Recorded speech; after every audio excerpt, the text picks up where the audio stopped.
ഓരോ ജില്ലകളിലും ഇനി താമര വിരിയും. ഇത് വെറും സാമ്പിൾ വെടിക്കെട്ട് മാത്രമാണ്.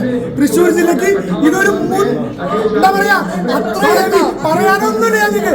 അത്രയും ഞങ്ങളുടെ മനസ്സിനെ ശരിക്കും കവർന്നെടുത്ത തൃശ്ശൂർ അങ്ങാടി. തൃശ്ശൂർക്കാർക്ക് 1000 നന്ദി. തൃശ്ശൂർക്കാർ മനസ്സറിഞ്ഞ് വോട്ട്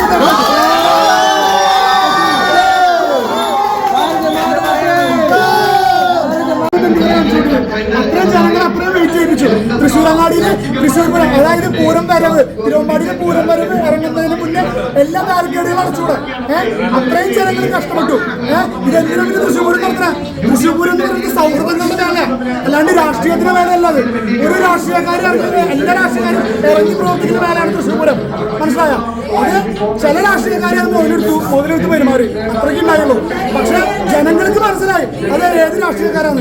അത് നല്ല രീതിയിൽ അവർക്കെതിരെയുള്ള ഒരു മുൻവെടുപ്പാണ് ഈ കാണുന്ന ഈ തെരഞ്ഞെടുപ്പ്. ഈ തെരഞ്ഞെടുപ്പ് മാത്രമല്ല, ഇനി വരും കാല തെരഞ്ഞെടുപ്പില് കേരളത്തിൽ താമര വിരിഞ്ഞിരിക്കും. ഇത് തൃശ്ശൂർ അങ്ങാടിക്കാർ പറയണ പോലെ ഇത് വെറും സാമ്പിൾ വെടിക്കെട്ട്. സാമ്പിൾ എന്ന് പറഞ്ഞാൽ സാമ്പിൾ വെടിക്കെട്ട്. ഇനി വെടിക്കെട്ട് തൃശ്ശൂർക്കാർ കാണാനിരിക്കണല്ലോ. തൃശ്ശൂരെടുത്ത് തലയിൽ കയറ്റി ഞങ്ങളുടെ ചേട്ടനൊരു കാര്യം പറഞ്ഞിട്ടുണ്ട്. തൃശ്ശൂര് ഞങ്ങൾ എടുക്കുക മാത്രമല്ല, ഞങ്ങൾ അതേപോലെ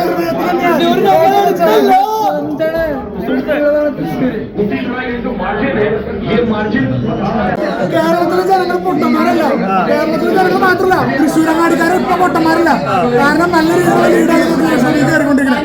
ഏത് ലീഡ് നോക്കിക്കോ, സുരേഷ് ഗോപി കത്തിക്കും, ഒരിക്കും, മരണമാസവും. അത് ഞങ്ങളുടെ മാത്രമല്ല, അതായത് ഇവിടെ വന്ന് നരേന്ദ്രമോദി പറഞ്ഞ് ഗ്യാരണ്ടി കൊടുക്കുക. അത് ജനങ്ങളുടെ മനസ്സിലുണ്ട്. ജനങ്ങളുടെ മനസ്സിൽ ഇനിയൊന്നും സുരേഷ് ഗോപി നിറഞ്ഞു നോക്കും.